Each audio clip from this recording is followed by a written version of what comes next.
Karoon naman ko. Carbon. Single, double, single. Single, double, single. Or pitiras na dyan. Single, double, single. Take note, there is a double bond. It means that there is a bend in the zigzag word. If it is double bond. So pag bend niya, then you can continue on zigzag na. So zigzag ka na. Basta na siya double bond, bend siya. Here, single, triple, single. Single, triple, single. Batik. Here's an example. Morse code. You don't have to worry about this because this is not part of the city. Ay, kabati. I'm just like sharing this because in preparation for your bike camp. Just will be your bike camp.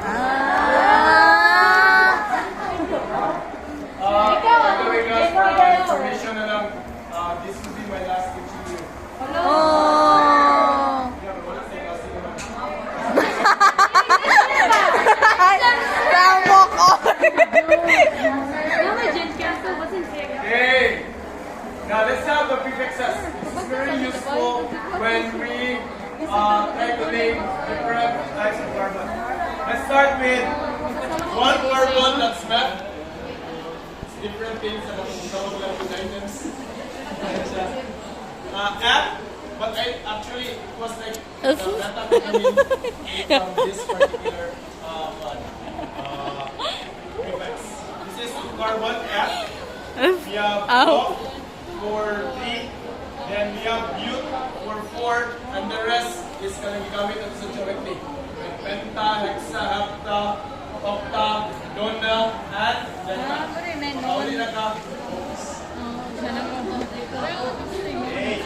Last day, guy means 2 of a kind. 3 of a kind, that's tri. Then tetra for 4 kinds. Same kind, huh? Are different examples here. Let's start with the first one here. First thing, this is the very few that you have to really remember in naming. You just need to count the number of carbons. 1, 2, 3, 4. Use bute. Then A and B. This is the expanded form. Pagpapanood.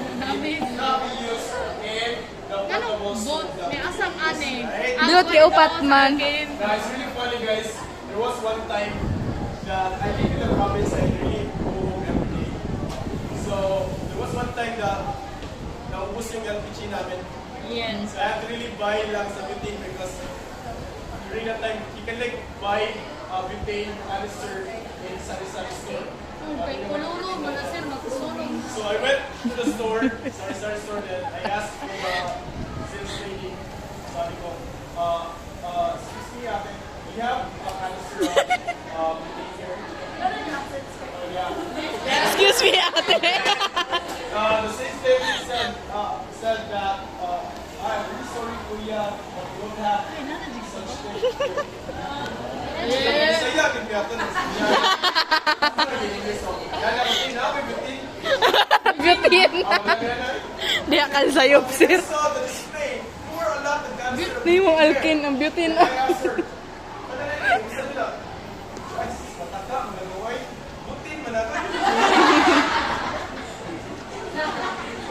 was really appalled, guys.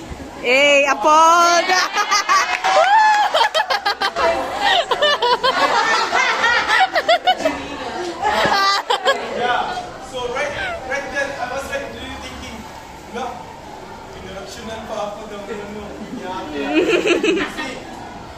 I'm gonna buy like a popcorn. Like I usually use sword instead of downy.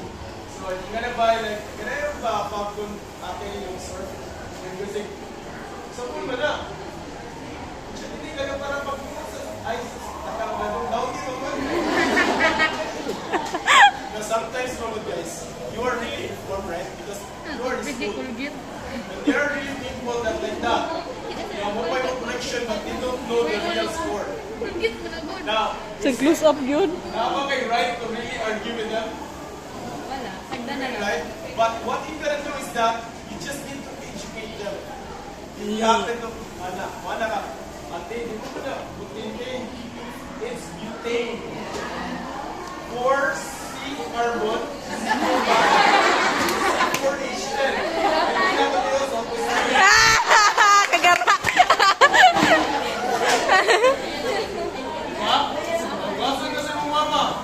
Uy, gasa yung plato. Ito, sige na buto ko na na diyan. Kaya stem yung di ko nga. Steam. Ano yung kapabaw ka ma? Ang kanang detergent na siya duha ka side. The hydrophilic and the hydrophobic. The hydrophilic, you're gonna touch with the grease. Then when you wash it with water, since hydrophobic man ang nano part, kung siya ma-wash away, mag-clean na nato ang plates.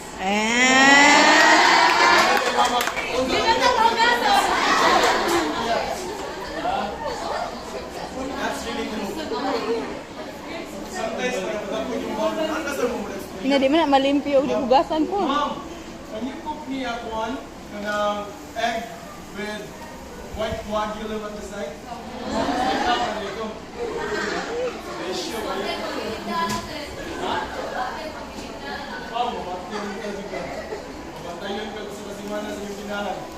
Okay, here, same thing.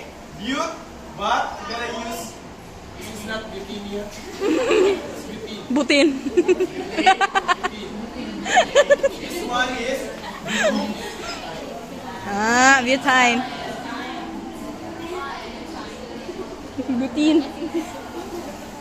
pero kung walay in that's guilty.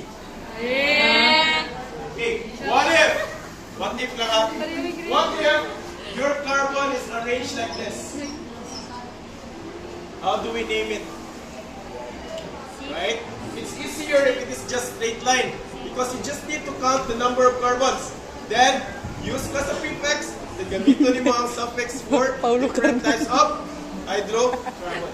Now, if it is arranged like this, for carbon, we will going to assume na the same ang iyang chemical formula with butane na straight line. The same naman atong general formula, so that will be C4H10. So let's check. Let's add some lines here so that we can add hydrogen. 1, 2, 3, 4, 5, 6, 7, 8, 9, 10. Original iyang pintilpin. But they are different arrangements. Same number of carbon, same number of hydrogen, but different arrangement. We call that isomers. Isomers. Yes, you're raising your hand. Yeah, it depends on you. Reading like apat na naka-square. If you're gonna put it apat naka-square na siya, that's how you ask it. But if there are no connection here, it means to say it's just straight line. But if you're gonna connect it like that, it's a cyclo or aromatic cycloalkane. We're not going to talk about that. Para hindi kayo ma-confuse. Okay, let me just erase that so that pretty siya. Pero if we're going to add information sa inyo, so we just need to get the most essential learning competencies today. So later on, when we talk about biochem, organic chem, we're gonna have that particular exam. That's possible. Let's just focus on this one here. So again, same number of carbon, same number of hydrogen, but different in arrangement. We call that isomers. How do we name it? Same thing. Butte for 1, 2, 3, 4. Then since there's a single bond, that's alkane. So same thing, butane. But different in yung arrangement. We call that isobutane. So that's why nakakay ethyl alcohol. Na isopropyl alcohol. Right? Kung nakita mo yun or nakita na mo, yun siya gitawag kong iso.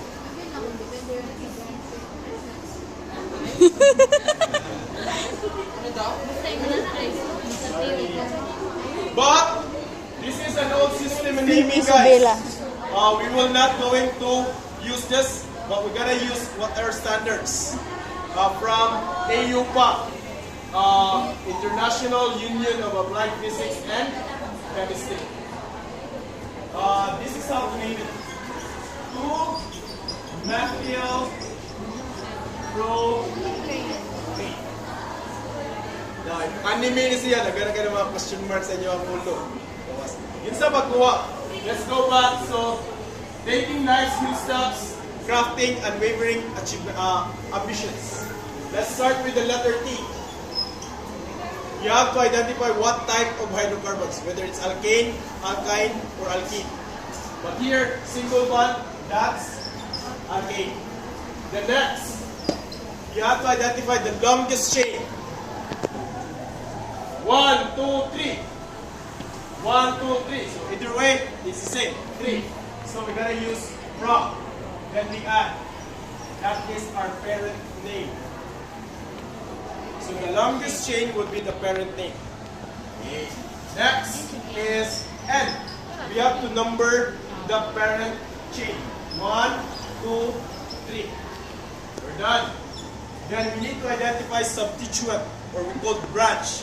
It is a particular group attached to the parent chain. So in this case, this is 1 carbon. If it is 1 carbon, we're going to use the prefix meth. Just the prefix at ang use dili ang meth yun. Okay? So, meth. So we're going to use meth here. Since this is a substituent, dahil siya prefix na lain. We're going to use YN. That's methyl. Then, we combine methyl propane. Methyl propane. But, you have to know where your methyl is being attached. In the second carbon. That is why 2-methyl propane. Now, you have to check the use of prefix and suffix. And last is you have to arrange them in alphabetical order. Here, M and P. Asay mo na? M or P? M. In this case, no question asked. Wala siya alphabetical order. Why? Because propane, the parent name should always be the last. Clear? Are we clear? Later on, we will give an example. Yes, suffix or substituent. So, methyl, ethyl, alcohol, isopropyl alcohol. So because nai-attach siya sa alcohol. So that's good. Last time we talked about mountains, right? Then we go back to the beach. And let's go back to the mountains. This time, make it double. Go mountains. Okay. Let's use our steps. Letter T. What type? Alkane, alkene, or alkyne? Alkane. Single lines, right? So that's all. Longest chain. 1, 2, 3, 4. 4. 5. That's sa buhok. Lapantin din. Okay. And number Okay. 1, 2, 3, 4, 5. Check. Substituent. We don't have substituent, right? So we go directly to combine. Wala tayo combine because it's only one name. That's N. So we name this as. Next, what if? I'm going to draw a line here. 1 line means 1 carbon. 2 lines means 2 carbon. So on and so. 1 line, 1 carbon. If I'm going to put another line here, that means 2 carbons being added. Okay? So let's just have it here 1. So meaning to say we have a substituent here. That's methyl. Good. Now we combine. Number 2. 2 methyl. Yes. What if I'm gonna add another line here? What's that? 1 line means meth. So we have 2 methyl here. So how are we going to write that? 2, 4, 2, 4, dimethyl, then because we have used this frequency. Yes. Here. What if I'm gonna change this one here? Instead of methyl here, I'm gonna add one line that makes it ethyl. So we have ethyl here and methyl. Asa may maguna? Alphabetical order. So we're gonna go with ethyl. So we start with 4 ethyl, 2 methyl, and yes, that is alphabetical order. If there are 2 or more substituents, then always make the parent chain last or parent name. What if I'm going to add another line here? Meaning to say there are 2 methyl attached to carbon number 2. So we write this one here. That's 2, 2, 2, 2. But we're going to start with 4 then. That's ethyl. Then we have 2, 2. Dimethyl. With 1, 2. So we have to denote that there are 2 methyl attached. Okay, understood? So, ibang number yun.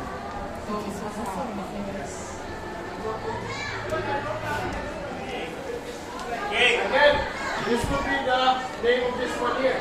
That's 4 ethyl 2 dimethyl.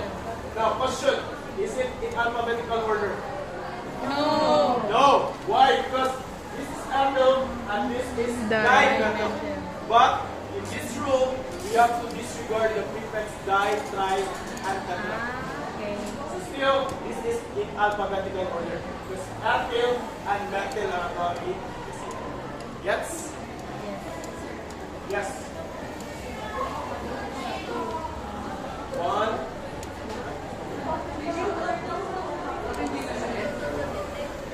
Hindi siya ethyl because they are not continuous. Different sila sa pag ganun dito line, connected dyan, becomes ethyl. So it's just like you put another CH3 there on the side. Okay? Now let's go back. When we have the line lang, this is check. It takes easier. Just count the number of carbon, then you just name it according to the rules. When I add one line here, you can say there is one substituent. And this is correct because it is not 2. Then, when I add another line here before this, that is also correct. But when I add this one here, this becomes wrong, and this becomes wrong. But the process is the same. It's correct. But the name is wrong. Why? Because of the second steps. You have to identify the longest chain. 1, 2, 3, 4, 5, 6. So how are we going to name this? This is 2, 4, 3, methyl, hexane. Why? 1 methyl, 2nd methyl, 3rd methyl. Yes. Yes, it is a line. But you don't have to worry because in the CPE, you will not going to name like this. If you get ganito, tapos you have to name it. No, it's not. It should be forming like this. So it's easier because you can see the number of carbon atom. And it's easier for you to put numbers in order to identify the longest chain. Now take note, there is also rules in numbering. I could have like put number 1 here, 1, 2, 3, 4 until 6. The same. But the rules here in numbering carbon is that it's the same when you eat sa fast food. You're gonna go to the nearest branch. Ato Jollibee, ato dito sa asa may mas duol ka Jollibee? Imol? Imol. Oh, Imol. Kasi bato kag lawaan. Diba? Okay. Why it is the nearest chain? Nearest branch. 1, 2. This is branch. Where the substituents connected, we call that branch. So 1, 2. But if I'm gonna start here, 1, 2, 3. So mas nearest ang 2 here sa. That's why I start counting 1 and 2. Anyway, there are 2 questions na involving this sa CP. Yes. Saan? Dito? Dito? Dito? 1, 2, 3, 4, 5. Hindi. Kasi 5 naman. Mayroon naman 6. So you have to look for the numbers here. Okay, good? Fun fact. Background day. I don't know if it's really fun. If you are in the business of fruits and vegetables, guys, you'll be familiar with this. For example, nasa negosyo kayo ng nag-harvest ng banana. When you harvest banana, guys, you have to harvest it like bilang pa. Alright? Why? Because it takes time to travel it from one place to another. So what happens is that when you try to harvest it unripe, you're gonna like cover it with paper and put it in a box. Then when it comes to arrive sa yung suki, then it becomes ripe. Unless kung hinug na siya daan, then pagkabot na ito, lata na kayo, bulok na. So that's why they have to really do it like that. What's the reason behind it? Because by the moment you harvest an unripe vegetables or fruits, then you try to wrap it with any paper or a plastic something, there is one trigger there that will going to produce a particular alkene. And that alkene is responsible for ripening the fruits or vegetables. Yes. Okay? Okay. And that is, I think this is the best way to really remember this. That alkene is when a girl or woman reach 18. Magtipo siya. So, that is yung edad. Yeah. So, ano magtipo? That's 18. Mga tungkuan dahil. Number 1, atom global 1. I think na-post na lang sa Facebook. Atong So, you ha. have to really check it out. So, that's there it is. 17. 18 mo, kita na mo, that's what we call 18 and 1. Naintindihan?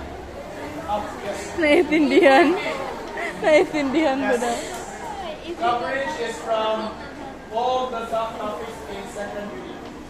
From day 15 to day 27. No, 15 to 27 with sa. Yes. Ang dali-dali lang ng answer, easy lang, question lang yung mahirap. I don't know all subjects na CP. But I think ang hanap is not included sa CP. Just physics, and other subjects, 4 subjects. Okay? Clear? Question? Dunggan ka dire. Hi, right parenthesis sa SIP word, it means to say that is a substituent. Sige, bye. Ah. So, see you later, alligator. Ate.